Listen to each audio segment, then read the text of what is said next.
Welcome friends. तुम्हीही माझ्यासारखं स्वयंपाक करताना असं किचनवर सगळा पसारा करता का? कारण मला तर पसारा केल्याशिवाय स्वयंपाकच करणं होत नाही. थोडा जरी स्वयंपाक असला तरी पूर्ण किचनवर माझे भांडे पसरलेले असतात. काय करणार, सवयच लागली.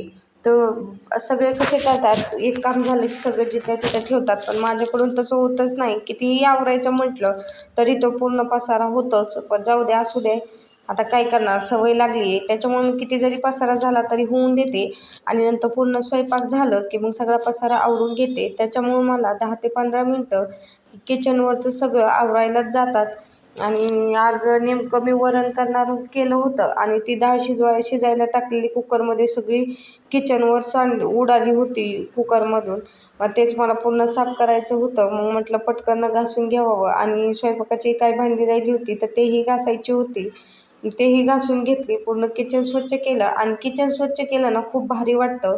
म्हणजे पसारा दिसल्यावर इतका कंटाळा येतो आवरायचा, पण जेव्हा आपण स्वच्छ करू ना तेव्हा खरंच खूप छान वाटतं किचन स्वच्छ झालेलं. मला तर किचन एकदम स्वच्छ झालं ना मला सगळं काम झाल्यासारखंच वाटतं. कारण किचन जर टकाटक दिसलं ना मग भारी वाटतं.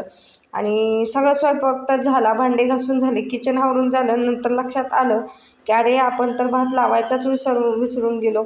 मग काय, पटकन कुकरमध्ये भात शिजत घातला. तसं बाकीचं काम झालेलं होतं, कपडे तर झालेले होते, स्वयंपाकच राहिलेला होता तोही मी करून घेतला. भांडे झाले, किचन साफ झालं.